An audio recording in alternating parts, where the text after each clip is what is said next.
Hey, what's up, everybody? Obviously, we're doing something different tonight. It has been touted for a while, and I am talking about comic book investing.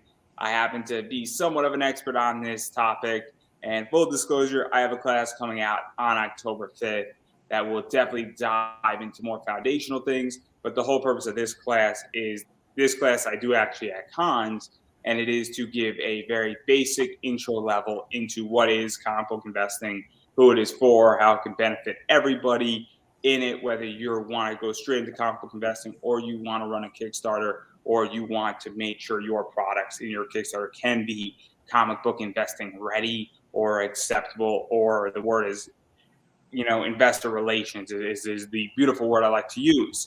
So obviously I got a bunch of slides. We're going to talk about it, and that's what it is. But full disclaimer, I am not a financial planner, nor can I assist you in financial planning or any investments that might help you with your comps or anything of that nature, nor do I want to be your financial planner. That is not a job I want currently, so do not ask.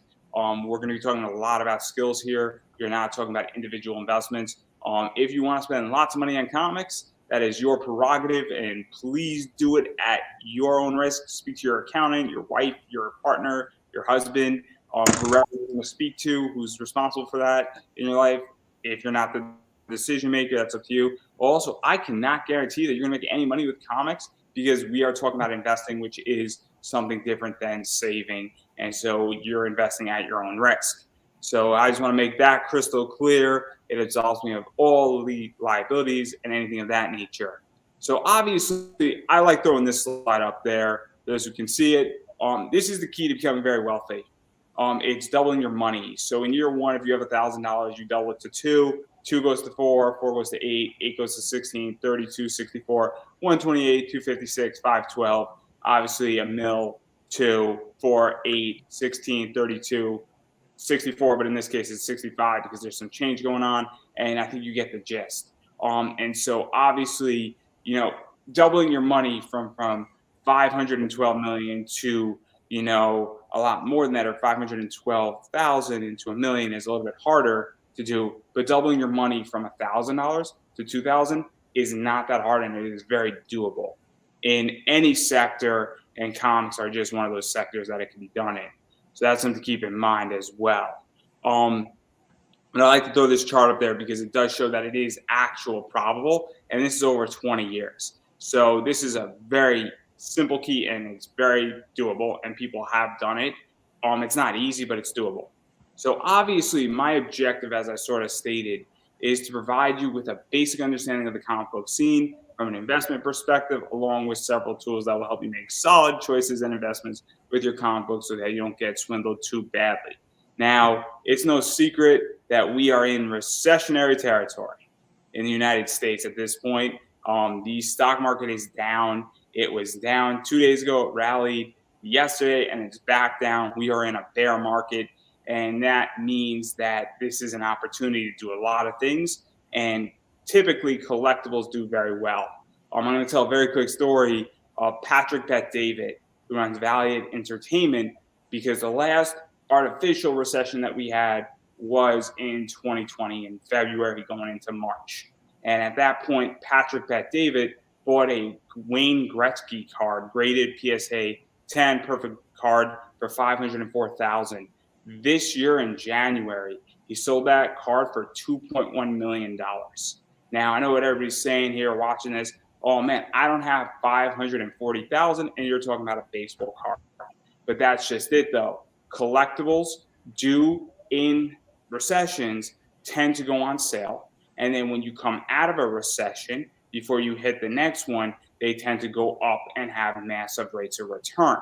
And that's one of the things. And that's why this is extremely important right now, because this is the buying opportunity, because the comic market is soft and it is going to get softer for a lot of reasons. People have less capital. People are holding on to cash. People also need cash. And if you have a business and you have a bunch of comic books that are worth real money and you got to make payroll, you cash out of those things to make payroll. And so that's something that people have to keep in mind. And so if you're running a Kickstarter or anything of that nature, you also have to understand that that's what's going on right now in society, and it's starting to happen, and it's going to happen a lot more. And because I think we're in for about 2 years into this, and so it's going to be a very bumpy ride. So that's something to keep in mind with everything that's going on. And obviously, my objective with this panel is not necessarily to give you every little detail of what exactly to buy, when to buy, how to buy it, but give you the tools so you can figure out how to get your brain churning and give you a jump start on everything out there. So obviously, this is a joke. Obviously, usually I do this panel in person, but raise your hand if you're not here. Great, everybody's here. Just want to make that crystal clear. So here's the agenda of what we're going to talk about today. We're going to talk about research, budget, negotiation, what is with you, against you, grading, signatures, trends, and exits. 8 things. 8 things, give you a very brief overview of those 8 things that are going to help you get into this, and it's going to help you figure out a lot of different things. And all of these things apply if you're just doing straight investing or you're doing investing, I guess, into your Kickstarter, which is your product. So this is where we're going with all of this. So obviously research. Research is the word sort of is self-explanatory, but we're going to go into it anyway. You have to know your books. So what that means is you have to know the writer, the artist, the cover artist, the publisher, the print run, variant ratios, some history of the book. You also need to know raw prices. You need to know what a graded book goes for in that substandard. And these are things that you have to know about it. Now, how do you get all this? So naturally, Wikipedia is your best friend for history of comics. There is no doubt about it that if you need to know something about comics, Wikipedia has got you covered if the book's been around for probably over a year. If the book just came out yesterday, Wikipedia is most likely not going to have an article on that, but something else will, like a CBR or a comicbook.com or something else will have that. So there's a lot of ways you can get the actual history of what went on in that book. Now, talking about prices, well, eBay, my comic shop, Overstreet Comic Price Guidebook will give you prices. Now, to be fair, though, the Overstreet Comic Book Price Guide is only updated once a year. And it is more of a bumper because things have shifted so much, and they do shift daily. There are some months that a book, a Hulk 181, might be trending at $1,500 higher in June than it is in September, or vice versa. And the reason why I use that book is that some books do fluctuate in a $300 to $500 range. Also, other things happen sometimes where something comes out of the woodwork and it shoots up a book. But typically, with certain books, the Overstreet Comic Book Price Guide does give you a basis to jump off of. Now, knowing who a writer is. I mean, obviously, if you go on Wikipedia, you type in a writer, you're going to figure out what they write, who they write for, what they're doing in that realm. So obviously, Googling a writer. Also, Googling a cover artist or artists in general. Also, understanding what artists are alive and are now no longer with us. And I don't mean to sound morbid when I say that, but it's very important to understand that sometimes an artist dies young. And Al Rio is a good example of that, where Al Rio was taken way too soon from us, way too soon. And so typically when that happens, those people tend to go up in value. Also, diving into publishers, one of those things is that there are publishers that are brand new, and then there are publishers that are now defunct. And so understanding that a publisher is defunct, and that might add value to a book because that book is now no longer existence under said publisher. Also with publishers, DC and Marvel have bought other companies when they have become defunct. And so that's something to understand as well. And so that is very, very important in that realm to really realize that, oh, snap, character A was formed under this company that then became this company that then became that company. And so that's something that you need to understand. And again, it's Wikipedia, it's following, I guess the trails, the breadcrumbs. And if you just Google a company, you might have to dive down into the weeds a little bit, but that's where you're going with a lot of this stuff. And when you're looking for things and you're doing your research, you really need to get into the nitty gritty of it. And it's very important that you do that. Obviously, I'm going to touch upon variant ratios in a second here. And I promise everybody I didn't skip it, but it's going to come in a little bit. So obviously talking about budgeting. So to even go further, and again, I'm throwing a lot at everybody, and I promise there's going to be time for everybody to ask questions and all sorts of fun stuff. But budgeting is extremely crucial as well when you get into this space. So one of the things about a budget is that you need to figure out how much money you got in everything in life. I'm a big proponent that you should be building out a monthly budget every single month in your life, whether you're single, married, with a girlfriend, boyfriend, however you function, you should be building out a budget and utilizing it. Because all of a sudden, when you start saying, oh, snap, that's where my money's going, I'm spending my money on a bunch of stupid stuff, you eliminate the stupid stuff. And it's very, very interesting. There's actually a great exercise. Go build a list to go in your grocery store and don't buy anything that's not on that list, and look at your bill and then compare it to the last time you went, and you will spot the difference. And you will have a full understanding of why budgets are extremely helpful. And the same rules apply for comics.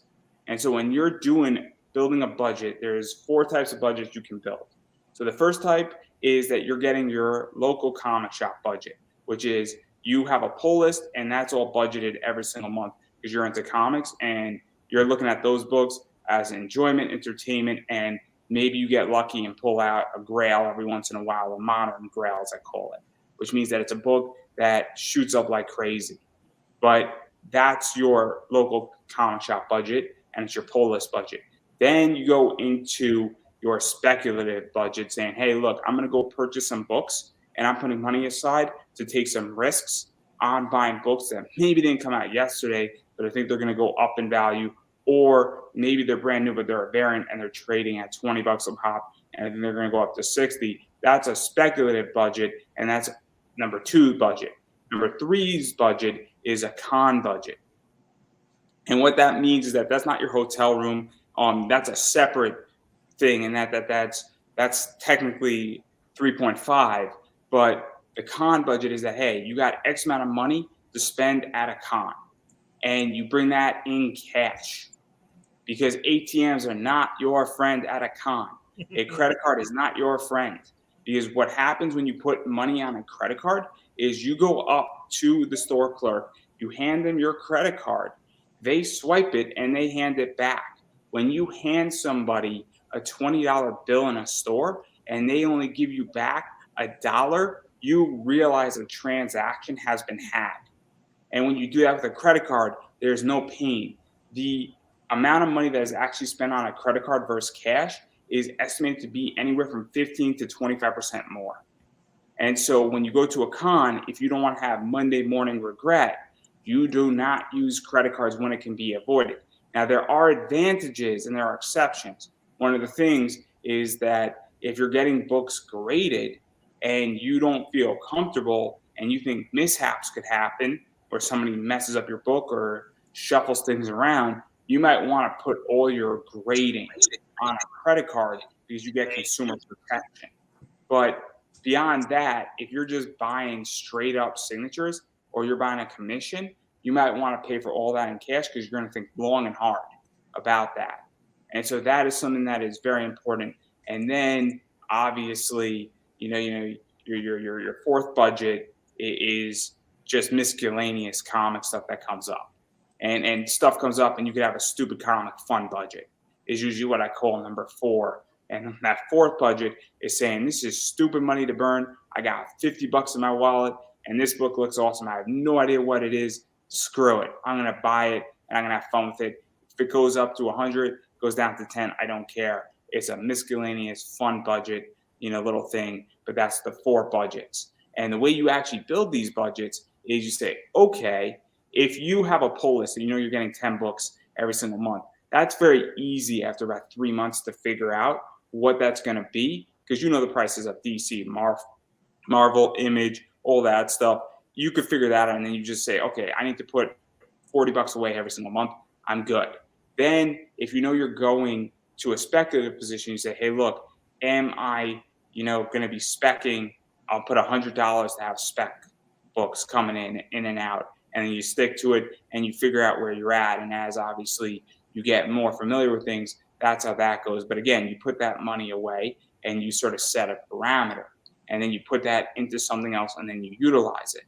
The third one, which is the con budget, which is what I do, is I say, okay, I go to 3 cons a year. I mean, sometimes most of the time though, if you're going to 3 cons a year, this is what you have to do. You have to say, okay, how far apart are these cons from each other?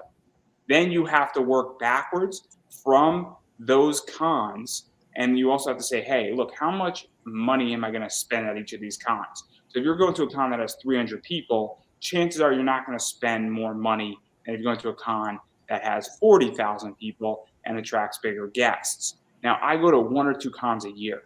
So if I know I'm going to a con in June, and that's the only con I'm going to, I start saving up money for that June con in July. So I divide the amount of money that I say, okay, I'm going to bring $1,000 to the con. I break that up and it becomes a bill and it's thrown into cash into an envelope. And then that envelope, every single month, it becomes a bill and it becomes right out of my positioning. And I'm extremely disciplined to do it. This way, when the con rolls around, I'm not frantically panicking. And then that money that I saved up over the 11 months to the next con, then before I go to the con, I look at the guest list and every dollar has a mission. And this is how you actually become very efficient at what you're doing, where you assign every dollar a position, saying, okay, this money is going to a signature, this money is going to grading, this money is going to a commission. And a lot of this information is available on people's websites. A lot of cons now actually publish how much signatures charge and how much their celebrities charge. And that's very helpful. And they give you ample time.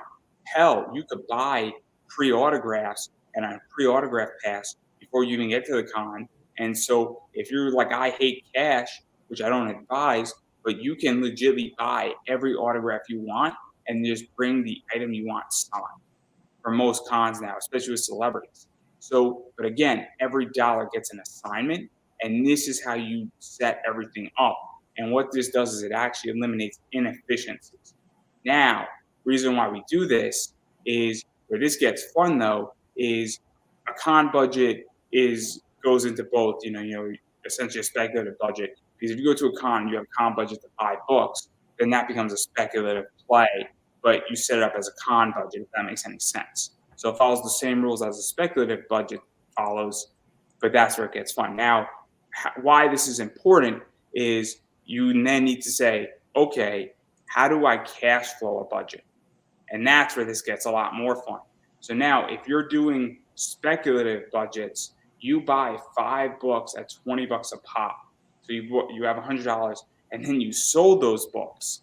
What winds up happening is that, and you sold those books for 40 a pop, and you say, look, you could make 2 choices. You could either grow your, business that you're doing, or you could say, look, I'm taking some money out of the play, and then I put the $100 back in, and then that becomes a perpetual cycle. And that's where you start cash flowing a budget, is that you're now basically utilizing, and you can cash flow every single one of these budgets, by the way, doing that entire play where you say, okay, when I sell this book, the first, however much it cost me to buy the book, goes back to paying that book if it's a profit.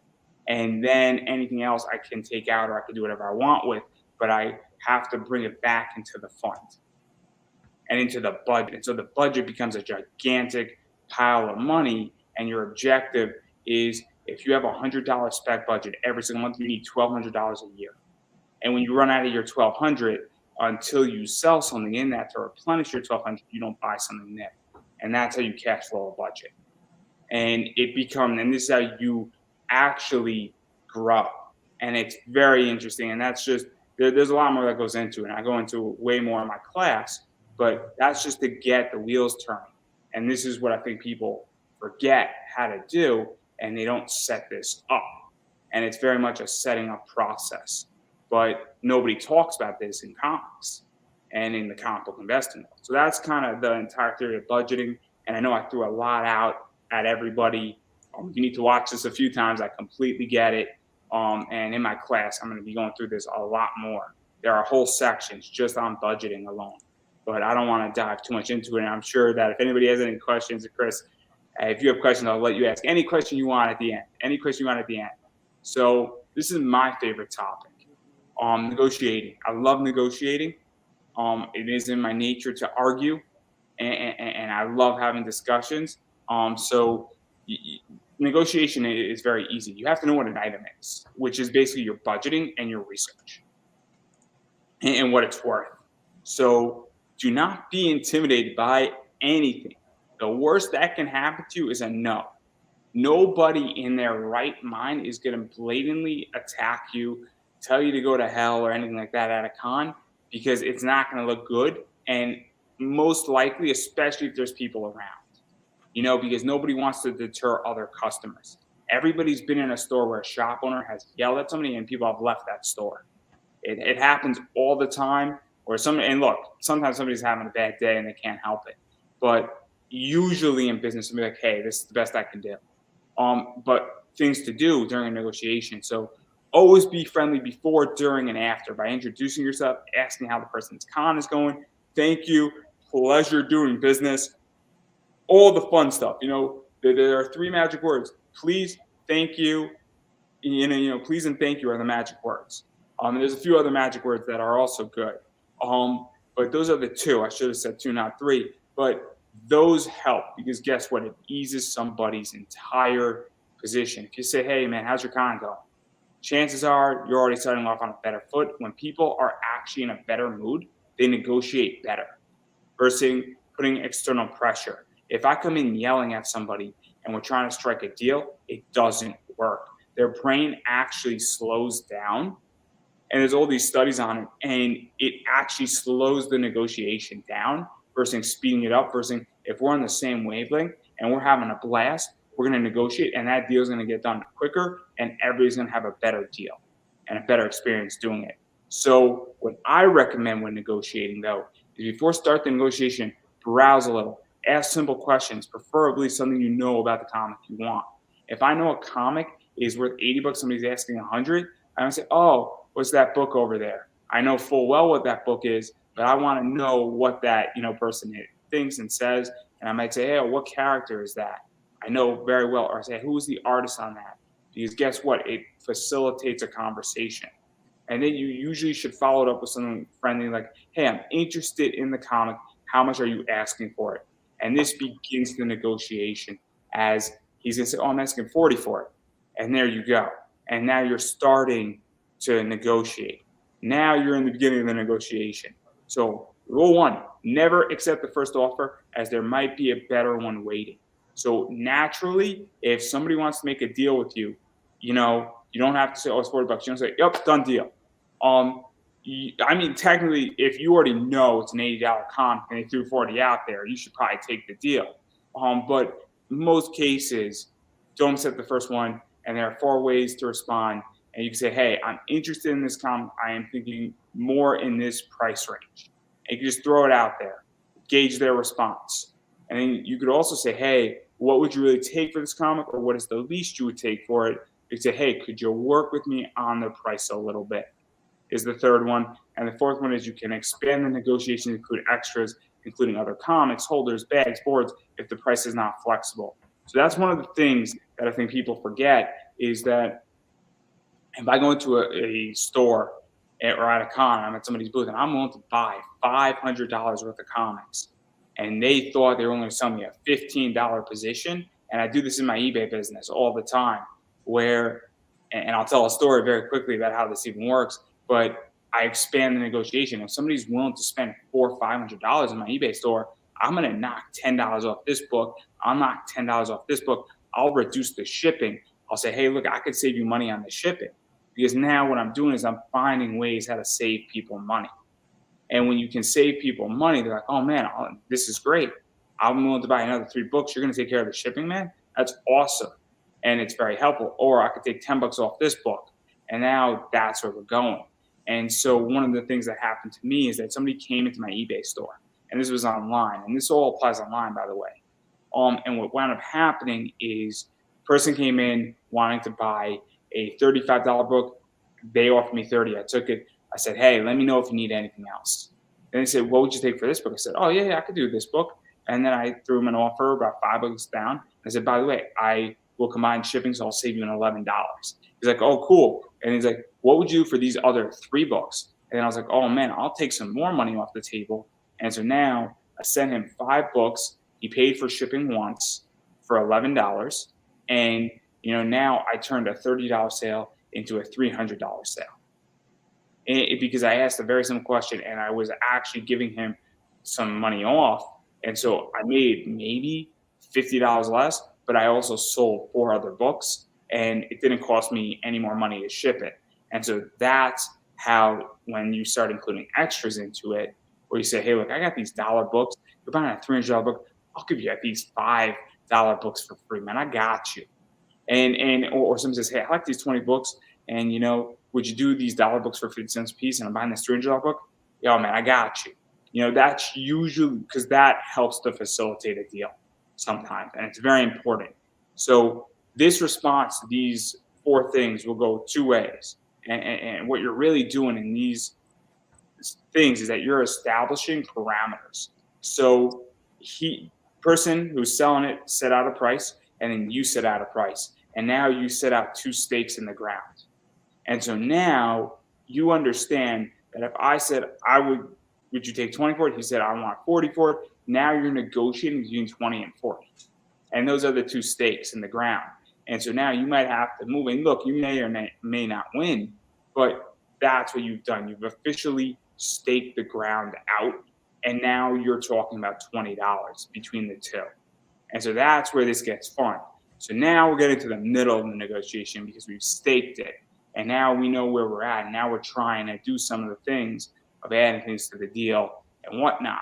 So now the objective, once you're in the deal and the seller's at 40, you're at 20, and these are just easy numbers to work with, you have a bunch of tactics. And these work both ways, by the way. So salami time. I'm not going to explain what salami is. I do not want to ruin that meat. Once you understand what's in salami, you're going to be like, man, I can never have that again. But salami is a bunch of things put together. So what people sometimes will do in a deal is they'll throw a bunch of books together because they know that one of the books is valuable and then the other 2 books are not as valuable.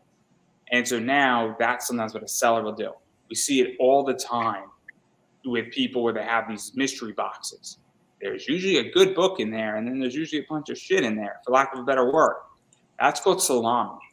Now, you might say, look, I want to unpack it. I don't care about books C and D. I want books A and B. So you might make that if you're a buyer, and you might try to reduce your costs down to that. Now, the seller might say, look, I don't want to break it up because I know that, C and D are hard to sell. And there you go. And that's a way and that's a tactic to get rid of things or include things. And that's a very interesting tactic that could be played both ways. Also, my favorite words to use is say, look, I'm getting this book graded.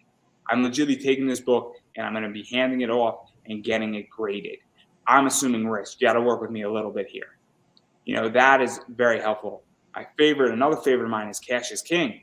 This is why I love cash. Because guess what? Not to, be mean about this, but cash has a lot of applications. And also cash is usable immediately. Cash is, we all know it. Hopefully I'm not going to get in trouble for saying this. Not all cash is reportable, or for lack of a better word. And if you don't know what that means, figure out really quickly, because I'm not going to dive too much into that. But say, look, I'm going to give you 520s right now. And also the thing is that, with credit cards, there's credit card fees as well. A credit card company takes 3 to 5% depending.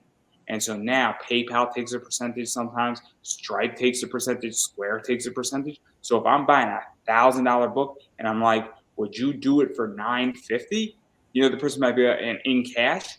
Now we're getting somewhere because they're avoiding a lot of fees. Even if they do have to report it, they didn't pay 4 or 5 or 3% fee on one of those things. And they also didn't have to wait 2 weeks to get their money. And that's the other thing too.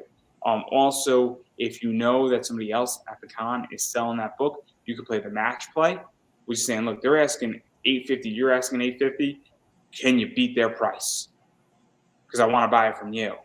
Also, as I sort of stated, the CGC play slash time play, because obviously if you send the CGC, you have to wait 10 weeks, give or take, sometimes longer. So that's another play. Say, hey, look, I have to wait for this book to come back, and I'm getting it graded. I'm pumping money into the book and we're going to get to grading. Don't worry, everybody. And then also the Sunday play. So Sunday is let's pack everything up at a con. So you might want to buy what you want to buy on Sunday, take the risk. And you might say, hey, look, do you really want to pack this item or comic up? And so that's the middle of the negotiation. And these tactics work. Conversely, the Sunday play also goes to the Friday play for the seller. So the buyer has the Sunday play, the Friday play is for the seller. And that's something to keep in mind as well. So obviously, these are just ideas and positions on how to deal with this. Again, I go into a lot more of this in my class that's coming out October 5th, guys. And then here's how the negotiation ends. If it's accepted, wonderful, you pay. You say, thank you or pleasure doing business with you. You can enjoy your book or do whatever you want with it. Never, and I mean never, state how much you are willing to go up to. Or if you're the seller, never ever state how much you are willing to go down to. And then leave immediately. Because the worst thing that you can do is stick around because you will screw it up. You will just screw it up. We're solving this problem before it starts, everybody. You're going to screw it up. So you leave after all that. You got your book, secure your book in your bag, your portfolio, whatever, how you protect your books, secure it and leave. Say thank you, take their business card, say, hey, you got an eBay store, I'll be happy to purchase from you again. That's great. Now if it counters, you go back to the middle, right? So if the counter is good, you could accept it. If it's bad, you can continue to negotiate. If it's bad, you can stick to your guns and say, hey, look, my offer is reasonable and I'm suing all this. I can't do much on it. You could say no thanks and say, sorry, you couldn't make a deal. Or you don't have to do anything. You can just walk away. If you're not confrontational or anything like that, you say, hey, it's not for me. And then you just walk away. It's nothing personal. You do not have to be mean, but you don't have to say anything. And that's the thing too. If it doesn't work well, you can say, hey, look, I'm good. And then just walk away. So that's usually how it goes. But again, this is just how negotiations work from beginning, middle, end. And this is how things function. Now, this is also fun. So we sort of dived into this a little bit. What is with you and what is against you in all of this? And at a con and when you're buying anything in society and in particular with comics. So at a con in particular, Sundays are with you because nobody wants to pack up their stuff. So if I could pack up 50% less and I go to a con, much happier. Because that means I have 50% less. I might say, hey, look, if I got 5 items left, I might want to get rid of those 5 items and I might take $5 off just to move it out. I used to be a big statue guy at cons, anime cons, and Sunday it was always $10 to $15 cheaper because they don't want to pack it up. Now you run the risk of it not being available, but again, that's what happens. Conversely, what's against you is Fridays. Fridays, everybody's there. They got 2.5 days, 3 days to sell everything. So a deal is not going to happen as easily on a Friday in that regard, the same way it could happen on a Sunday. What is with you? More dealers. If there's more dealers, there's more competition. And naturally, there's more options for you to shop from. If there's 4 people selling the same item, clearly, and there's only one buyer, the buyer has all the power. If there's less dealers, the seller has more power. It's just supply and demand.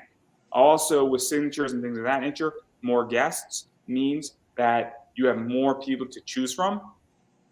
And therefore, those guests' prices actually have to come down if they want to attract customers in that regard. Even if they are a superstar, if there's 14 superstars in the position, it's going to be that way where their prices naturally have to come down.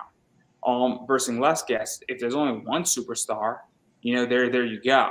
And so that's something that is very interesting as well. Obviously, movie off years. So I'm going to throw out a character, Batman. Let's say there wasn't a Batman for 5 years. and Batman is just having a bad movie year or a bad television year, Batman books might be 20% lower trading. So that's going to help you buy a book cheaper.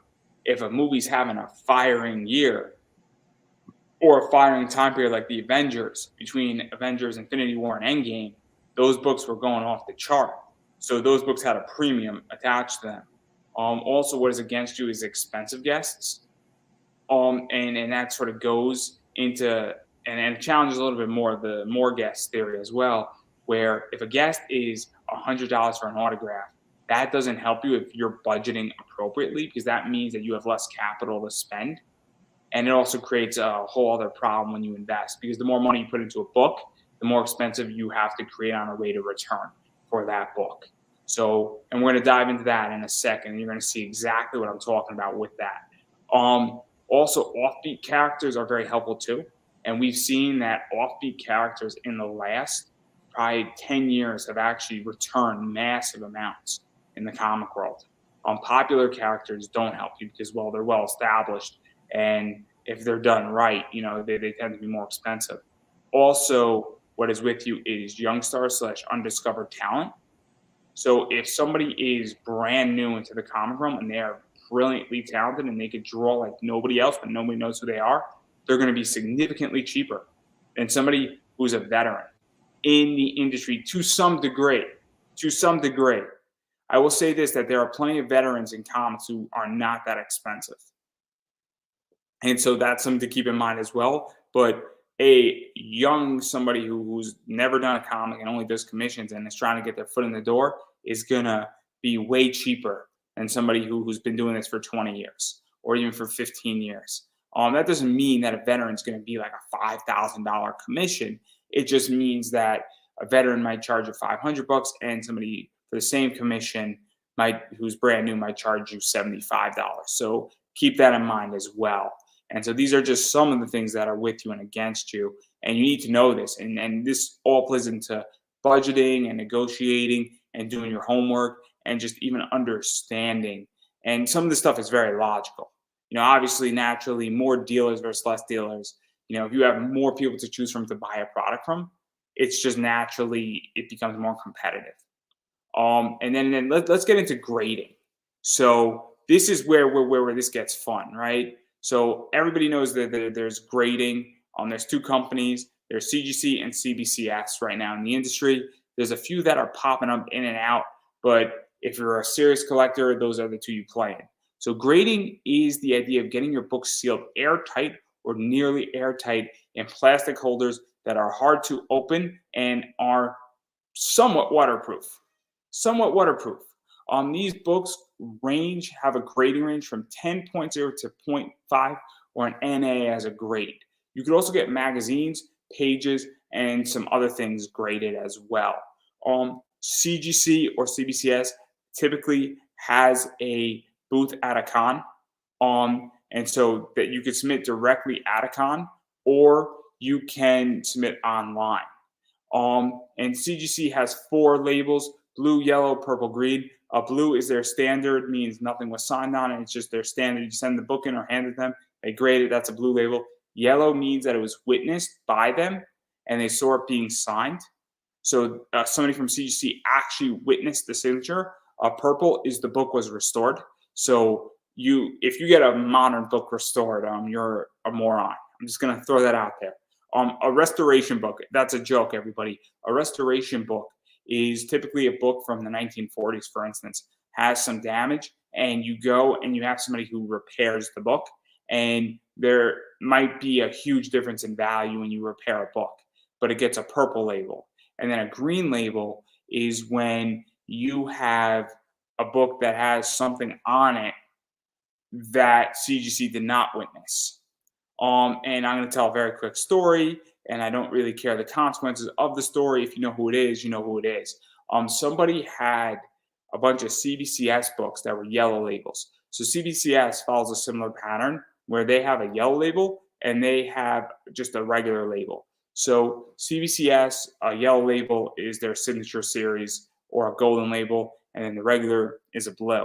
And CBCS has a different service than CGC, where you could send in a signed book and they could actually authenticate the signature for you for money.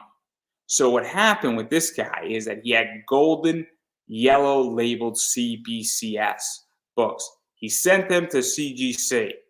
Now, anybody who's in comics knows exactly what just happened. So let me tell you what happened. When you send a CBCS book to CGC, they crack it open, they grade it, it comes back as a green label. Now, Chris, I'm going to ask you a question. And my question is that what do you, was that a good investment that this guy did, or was it a bad investment? Him sending perfectly fine, signed, authenticated CBCS and turning them into green CGC books? No, I probably would never have done that. Right. Why? Let's just ask the open question of why. Well, it's like there's one right answer. One right answer. Yes, if you were dealing with a crime scene, okay, you're talking about a chain of custody, and now that's been broken because whatever you had done and graded in the first place has now been opened by another party, which has then ruined or at least devalued what you've had before. It does two things, and only two things that have occurred with that. So the authentication is now non-existent on the CGC books. So he paid money to get them regraded to try to seek more money, because CGC typically does get more money and garner more money in the market. So now you ended the authenticity of the signature. So right then and there, you did that. Now, whatever grade you had on those books is also up in jeopardy. So that's another problem, but that's not the biggest problem. And then what you did is you turn them into green labels, which are called a qualified label, which means that it's graded and it can have the same grade, but now nobody knows that the signature is authentic. And I don't want a green label. I don't care if you have a Stan Lee green label on your book. I don't want that. It has no value to me. So you have essentially, I mean, it has some value because everything has value.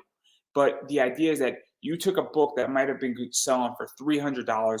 You probably cut it in half to $150, but nobody wants it. It's not a tradable, sellable asset the same way that CBCS book was. And that's the real problem, is that you now have an asset that is very hard to move. And so you have an asset that a real collector does not want. And if I'm to buy that qualified green label, I would offer $50, which is 1/3 of its half value, because I'm going to have to crack it open, send it to CBCS, and have them re-verify the signature for it to have its true value. And in the process, I'm assuming a huge amount of risk. And so those books are untradeable. And that is why, unless CGC witnesses a signature, you do not send it to CGC. And CBCS has a program that solves that problem, and that is your route if you have signed books that don't do that. And this is why this is so important. And I mean, this guy probably cost himself at least $5,000. At least I'm assuming. I mean, hopefully it was only $500, but I think it was like $5,000. And that's why you don't do this. And this is why this is so important, is that if you don't know what you're doing in grading, don't do it, and go to the CGC book before you do anything in comics, or call them up. Because if you call them up and say, hey, what do I do? They're going to tell you what to do. I got a commission that I was getting graded. What did I do before I got my commission? I went to their booth. I said, I'm getting a commission by so-and-so. What do I do with you guys?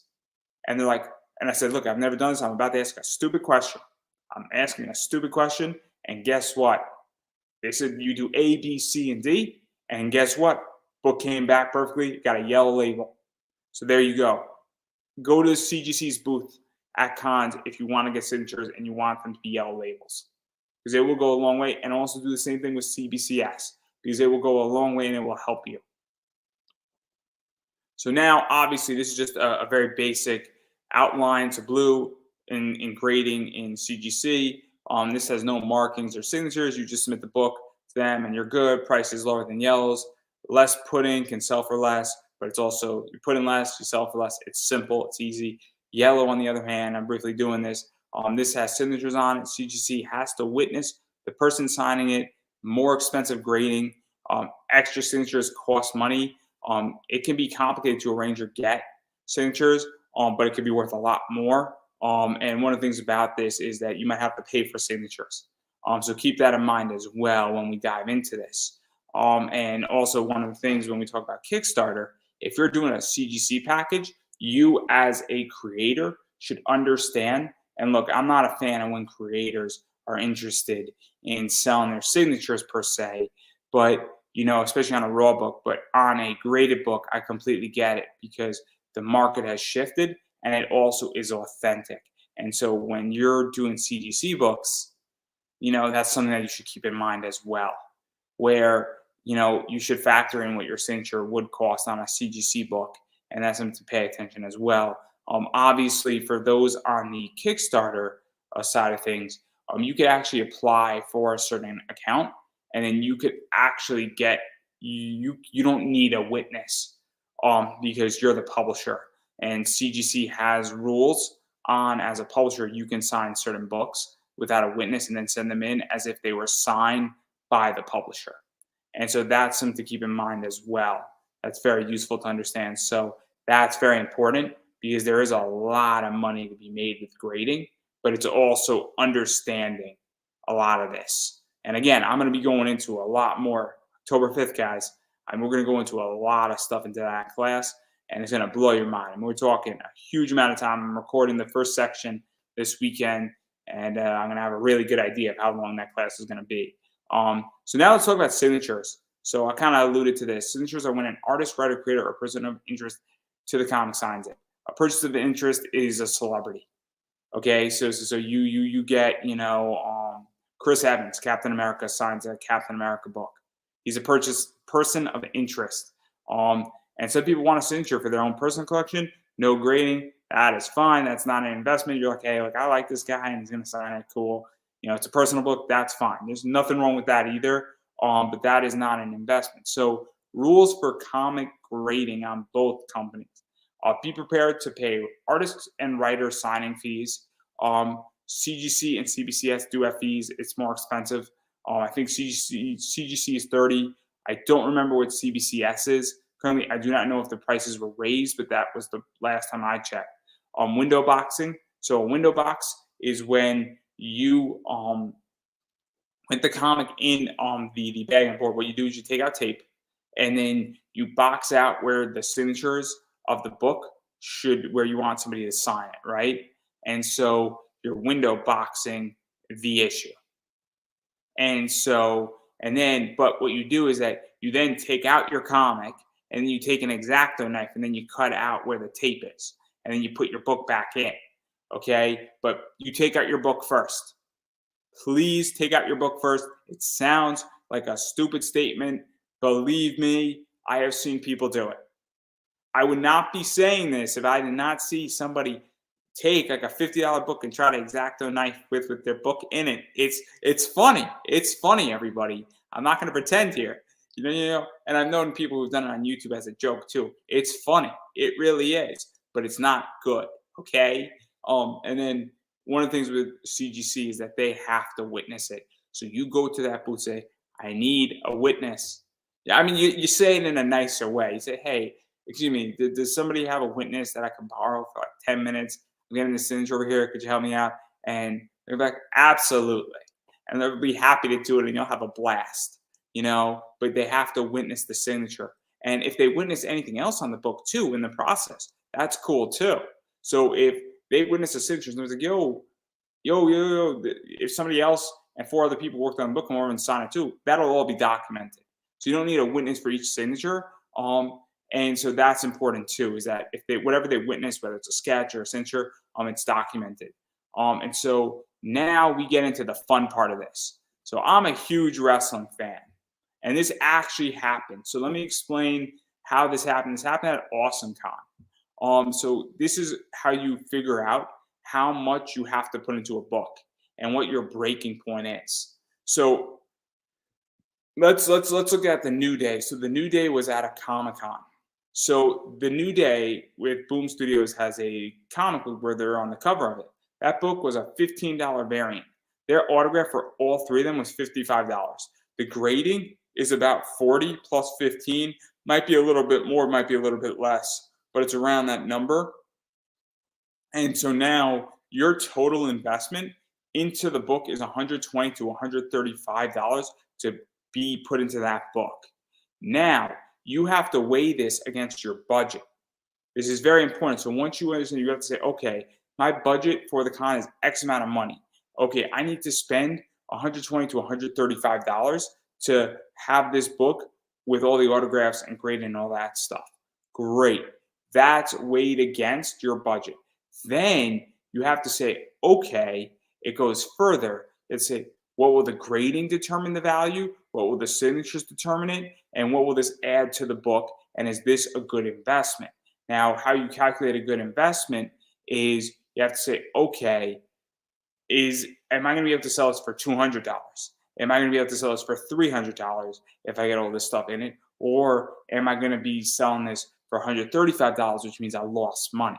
Or is it a personal book and I still weigh it against my budget, but I'm not looking to make an exit, or I'm looking to make an exit 10 years down the road, and hopefully in 10 years it'll be worth more, but I have 10 years to get a nice annualization every year on it.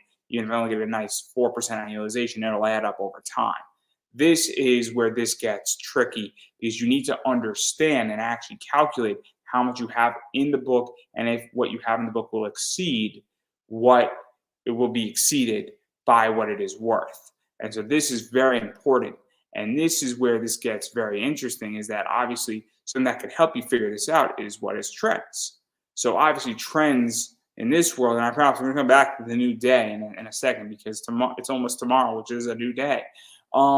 But trends can help determine this as well. So TV world is turning to comics. Obviously Netflix, Amazon, Hulu, Paramount, Comcast, they're doing that. Movies are only getting bigger, so if something's a movie, and that could help determine it. Obviously, Marvel with the MCU is that way, and a variety of other ways. Video games, Overwatch is a good example, where Overwatch has comics, and other companies. I mean, Dark Horse just sold themselves to a whole video game company, essentially. Shows continuing on as comics.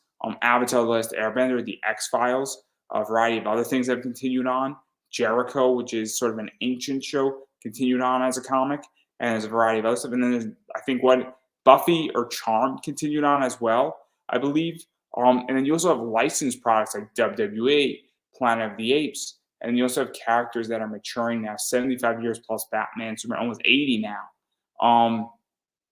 And so that's another thing as well, where these characters are now also becoming that old, and so there's a lot of push to really publicize them and push out really cool variants and other things, and really, I guess, honor these characters. And this can help to determine, is this going to exceed? Because if you look at a licensed product and you know that this is sort of where things are going, naturally you might want to invest in those areas. And obviously you got to do your homework, you got to cost calculations, but this is where this stuff gets very interesting in that regard.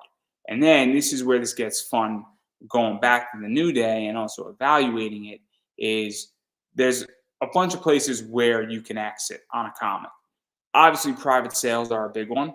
So a private sale is that you do not use something like eBay, you do not use something like My Comic Shop, and you're either doing it and meeting up at your local police station and exchanging the goods. They give you cash, or Stripe, or you're meeting somebody at their house, you're doing Facebook Market, and you're exchanging that way. That is a private sale. Now, if you're doing it in cash, there's no fees in cash. But if you're doing it through PayPal, Stripe, Square, they're going to take a percentage to process the entire, I guess, transaction, for lack of a better word here.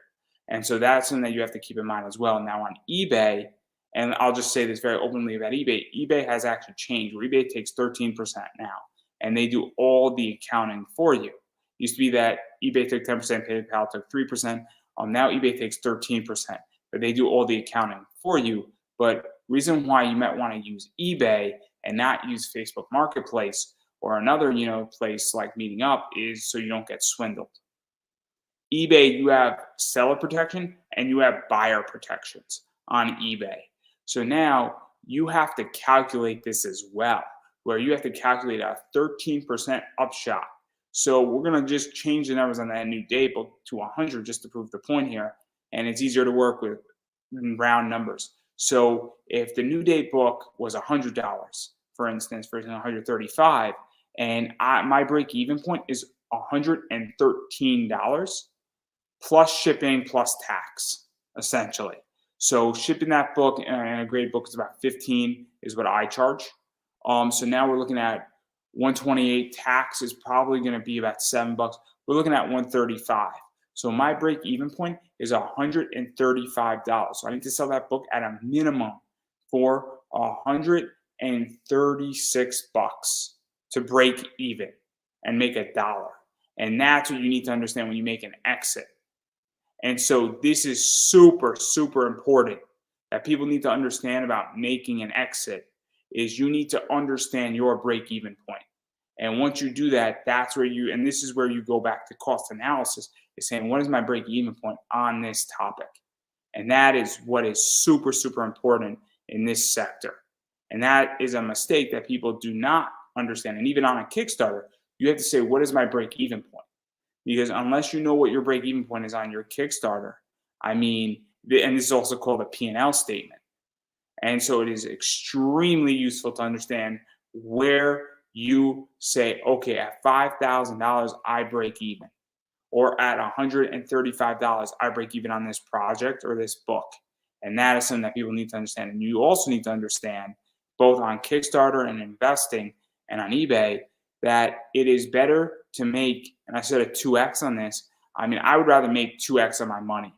And I always try to make 2x, but it's still even better to make 0.5x in profit than make no money at all. And so you also have to understand, saying, hey, look, it is better to make a profit than not make a profit. And that's another thing about when you exit out of a comic, is that you need to understand all of this. And obviously, again, I only have limited time here. I do not want to go into all this stuff, and I'm very open about this. And there's a lot of stuff it's complicated, but this whole panel is meant to start churning and turning the brain, so that when people come to a con, they now say, okay, I get that I need to have some of this stuff as a very intro level formal class, and there's a lot of components I need to put together, and that maybe this is not for me. And that's all right if it's not for you. And that's not, and if you say, hey, look, this is complicated, I do not want to invest in comics, that's fine. But also you say, hey, look, I want to definitely be interested in this. And this seems interesting, or I need to understand certain components of this. Because you need to understand that everybody who is a comic collector is an investor at some point, or their next of kin is an investor, or somebody who's managing their estate is an investor or a seller at the minimum. And so it's very important to understand that somebody might say, look, I'm not selling my collection for 20 years, but you at some point will sell your collection, and I've seen the posts, and if you don't believe me, hey, me and my wife are expecting a baby, and my wife is not making me sell my collection, which really means that the wife is making the guy sell his collection. That's what it really means.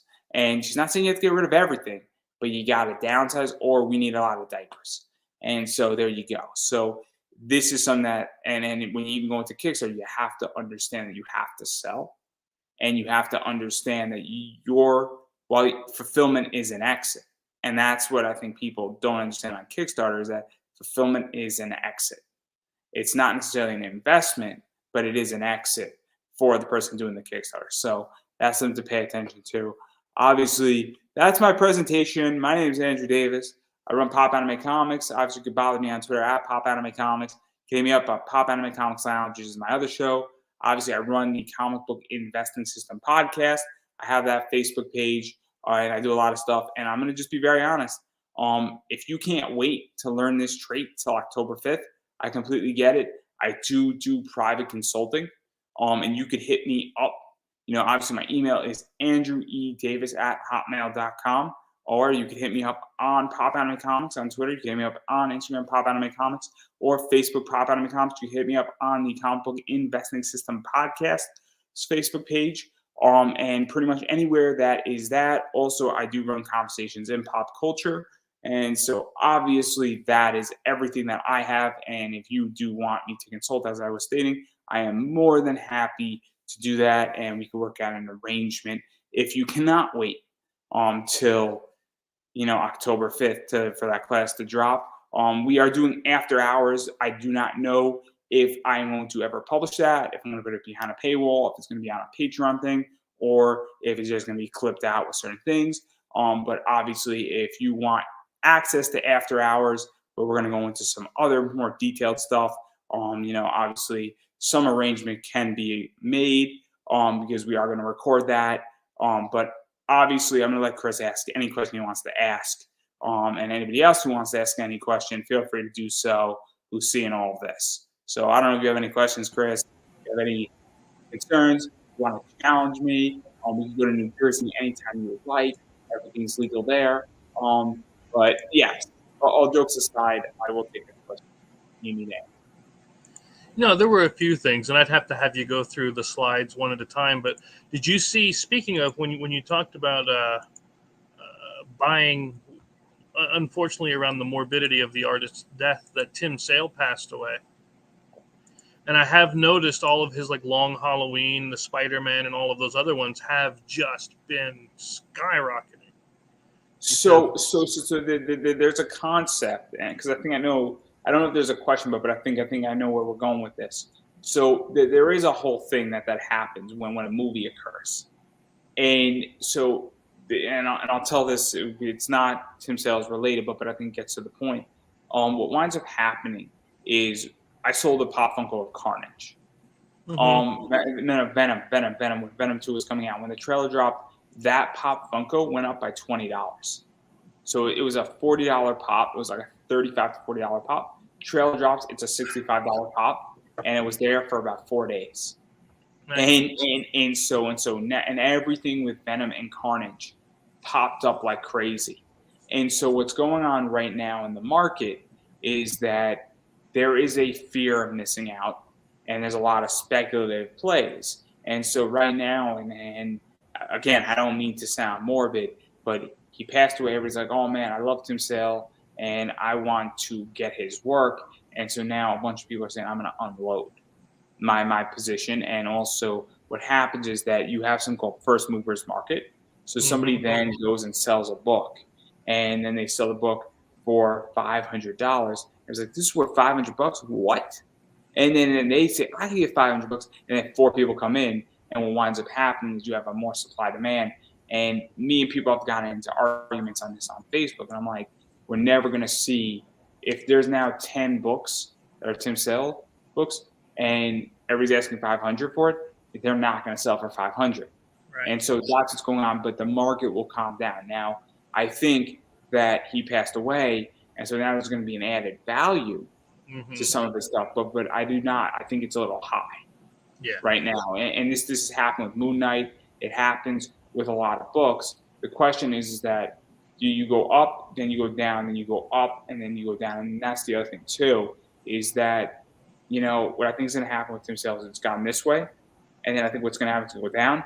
Yeah. But I don't think it's going to go back to so if we were here and we got up, we're going to go down to here. We're still above this level, but we're now maybe $50 more. And I don't know if that was the part of the question, but that's just what I've seen. It might take a few months, or it might take a year, but the prices will drop down. And also, as more books come in, if you want a long Halloween book, and I would not buy it right now. I just right. Wouldn't. Unless it's a one-on-one. For instance, if you had a George Perez sketch cover. There's not another one of those. That has a different value. And even still, when he passed away, and rest in peace, one of the things is that there was a premium for a very short amount of time, and then it came down, but it still has a lot of value because it's a one-on-one. Right. Let's see. A couple other things I did want to ask.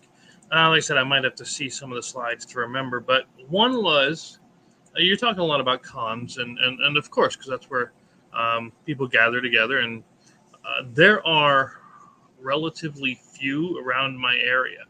However, there are a lot of flea markets. Do you recommend those? And how do you know there what is worth grabbing? So, I mean, obviously, I'm not a flea markets have a lot of cool stuff in there. I mean, right now we're just talking about comics. Yes. So, I'll be very honest about a flea market. I've been to like two flea markets. Mhm. There are some weird toys in flea markets. I am not a toy expert, but again, you go to a garage sale too. I mean, I'll incorporate garage sales into this as well. You could go into a garage sale and then you could pay $100 for somebody's baseball cards and it could be worth 5 grand. It could also be worth $5. But and also there's all these weird toys. I mean, there's a toy called a Bike Buddy. A Bike Buddy, you could find them and then people have found it for $5 and they sell for like $75 on eBay. And so I mean, it's weird, right? And sometimes they're at garage sales. So one of the things that when you look at stuff and you're trying to buy it, you just need to know what you're looking for. Mhm. So at a flea market, some grandma could have a bunch of comics. And she's like, $3 a book, and she's happy because guess what? She's like, oh man, this is just taking up junk in my house, and you might be like, oh cool, this might be, but you need to know the books. So that's kind of where it goes down to. But one of the things that's interesting about flea markets is that if you understand your demographic, right? And so this is where this gets fascinating is that one of the things is that you should shoot a message out to the organizer of the flea market. You say, hey, do you have any info on the demographic of who's coming in and also what, I guess vendors are there, because guess what? If you're at a flea market and there's nobody doing comics, you'd be surprised. You might do rather well. And then it might be like, oh, it's like $20 a table too, right? Yeah. Because that's the other thing too. Again, we have to look at ROI. Um, and I don't dive too much into ROI per se in my class, but you have to look at ROI, which is what is your rate of investment. So if you said I could buy a table at a con and I could just have like a banner and a poster just handing out something like legitimately my business card for my podcast, and I was going to get 1,000 people foot traffic, that's going to beat out any Facebook ad just Mhm. naturally. Or better yet, I'll produce free metal cards. I'm like, hey, take a metal card, take a metal card, take a metal card, and that might in of itself actually beat out any traditional or digital marketing.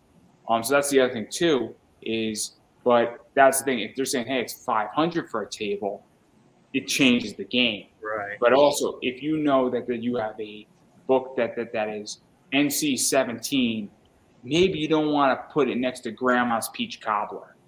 Hmm. It might upset grandma, Unless, and it unless, you're, also, unless you're talking about her other peach cobbler, but that's, you know, but it goes back to demographics.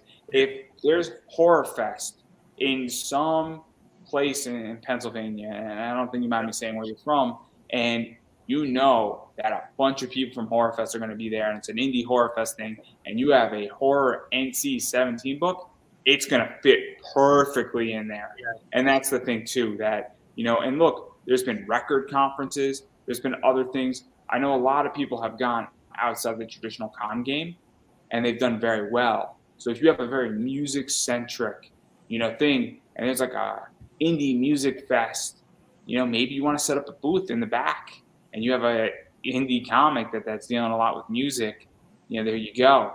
You might do very well because you're in the right demographic. And that's the whole thing.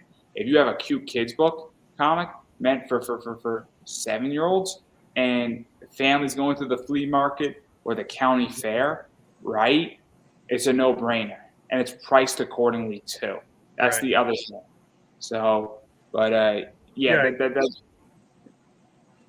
I used to go to those, to the flea markets, to the garage sales, and all of this stuff. Again, way back.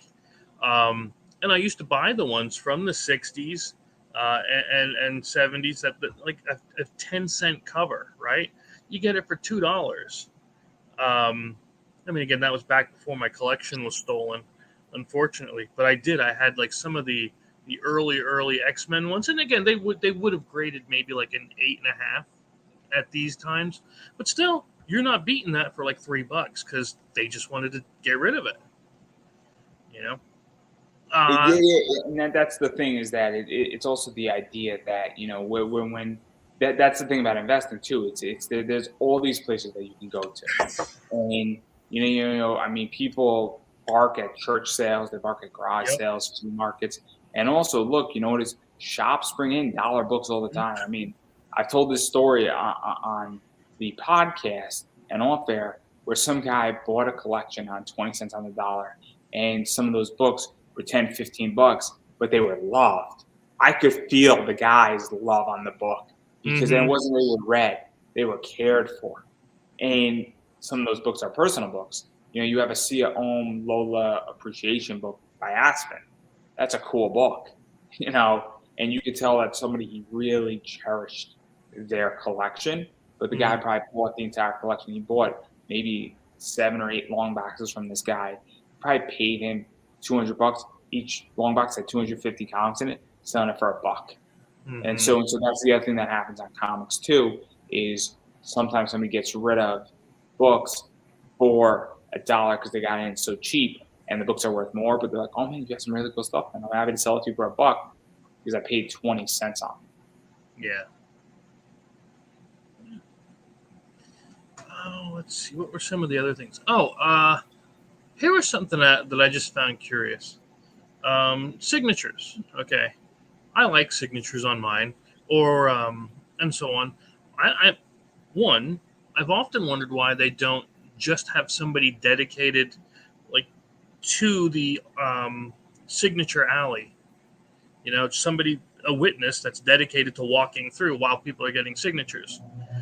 And two, is the signature process the same for a sketch cover, where you get it signed or get it? What did you call it? Verified, witnessed. That's the word. When you say sketch cover, I'll answer the first question, and I'll ask you a second question Sure. just so I understand the question. So I just think CGC usually they have 3 or 4 witnesses, and I just think they just run their business the way they run their business. One of the things that I like and I hate when cons do this, con should put CBCS and CGC in Artist Alley. They Yes. should just be in Artist Alley. Awesome Con did this, and it's nothing against Awesome Con. I'm not trying to pick on Awesome Con, but they put CGC in the middle of like the dealer's room, and it was the stupidest thing to do. The stupidest thing to do because it made no sense whatsoever for everybody. For everybody, it was stupid. And I don't even think anybody thought of it and like, oh my god, we messed up, right? But it wasn't anybody. Nobody should have been fired. It should have been like, we're not doing this again next year. We're gonna fix this problem and problem solved, right? I think CBCS was closer to Artist Alley. I think they were like right on the edge of the dealer. They were like 2 rows into the dealer's thing right before Artist Alley, which is also where CGC should have been. But again, so I just think CGC just doesn't do it that way. CBCS doesn't because guess what? Sometimes nobody's signing in Artist Alley, right? Yeah. I mean, sometimes those guys are hanging around and they got nothing doing. And also, it just is what it is. So that's that answer. I just think they just made a business decision.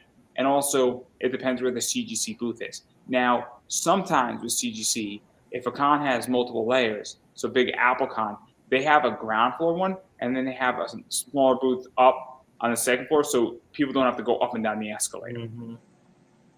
And that makes sense. Yeah. Because it makes sense and it saves everybody huge amounts of time. And now they have the witnesses upstairs because that's where all the artists are, minus Neil Adams, who also, rest in peace, he had his own booth right at the entrance, which was super cool. But he was the only artist down on the entrance level. Everybody else was upstairs. But again, on that position, somebody would just walk over because they legitimately saw Neil Adams sign it. And Yeah. so, but that's the reason why. Now, when you say sketch, and I'm going to ask this because I just want to make sure I got the correct answer for you. Do you mean that a commission on the book, so like a blank cover or a remark, or do you mean something else? No, let's say I take a blank cover. Okay, we often see the white covers and all this as the variant options, and I take it up to an artist, and I have them sketch something on it, sketch and sign, kind of a deal. Um, do So, they so, so do they let, let me, grade let me, those the let me- same way?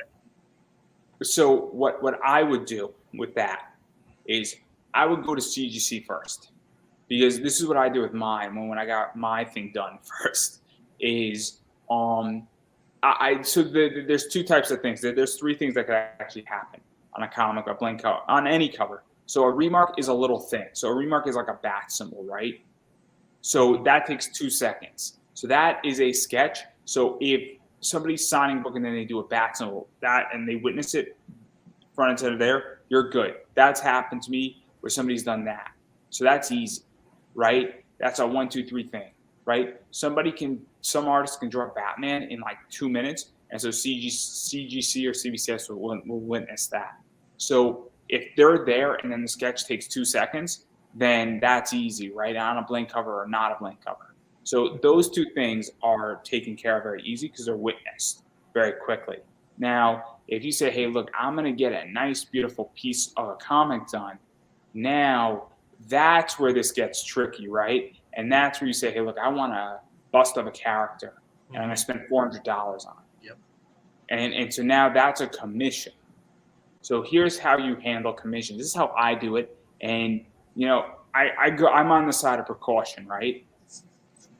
If I go and I know I'm getting a commission, the first place out of con I go to is I go to CGC and say, hey guys, I'm getting a commission. What are the rules on how to do it? Because it's going to take him a few hours to do it.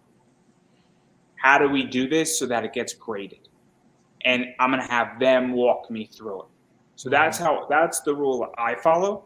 And that's the rules I'm always going to follow. Because guess what? I'm not going to screw it up, right? So because I don't want to ever spend $400 and then not have it be able to be graded. Now, the way it worked, and I don't know if it's changed, is that I did that. They're like, oh yeah, here's how it works, man. We understand that an artist is going to need 2 hours to do this. We understand. So here's how it works.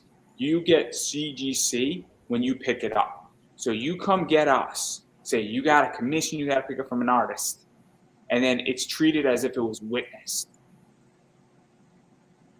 Does that make sense? Yeah. So what on a big commission piece? So I brought CGC with me, and the guy was like, "Oh, I see it now."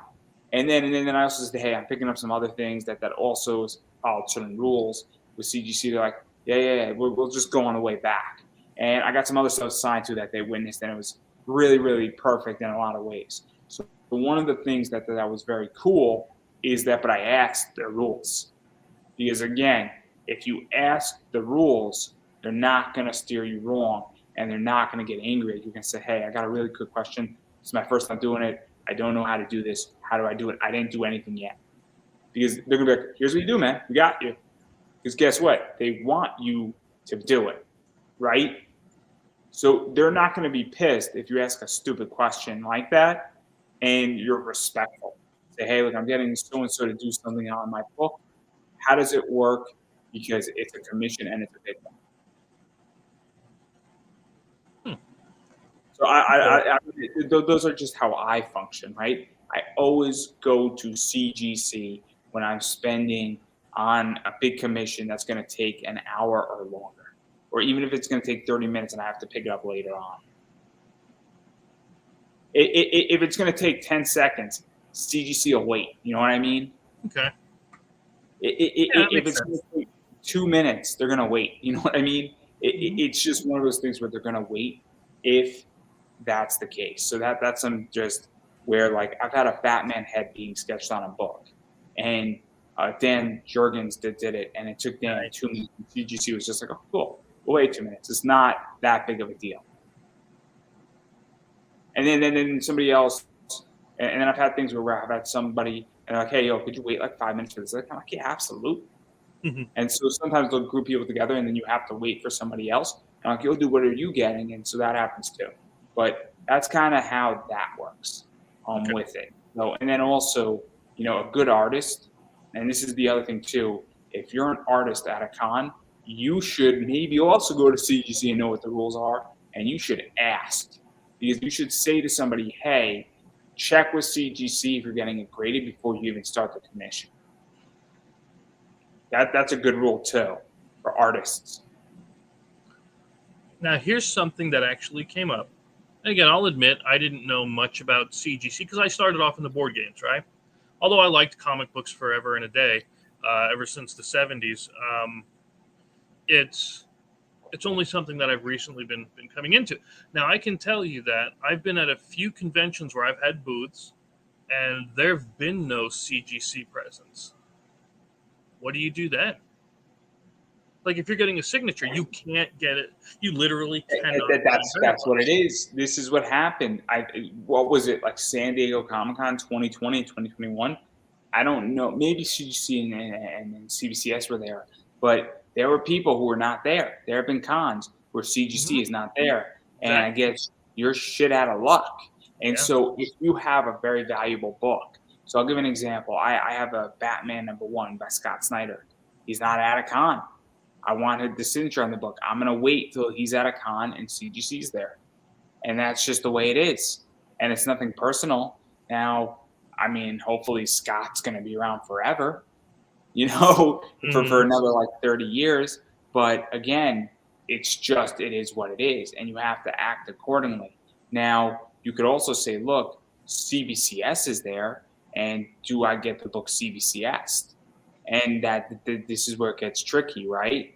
And so you have to make decisions, and you have to be, very well aware of that. And so that's kind of where it is. Or you know what it is? You might say, look, I have books that are not valuable or are not grade worthy, but I'll get them signed Yeah. because a signed book still has value. I Sure. mean, if I get a signed book by Scott Snyder, it's still worth money. You know what I mean? It might be worth, if the cover price is $10, it might be worth 15 or Mhm. $20, but it's not going to be worth $300. Yeah. Hmm. All right. Yeah, that's honestly, I mean, there was a lot, but that's pretty much what I can think of as without going through I every mean, I slide. can't go into to other things that we're going to do in after hours, just Yeah. because again, there is limited things that I can teach Hmm. here, and also I do not want to give away the entire store.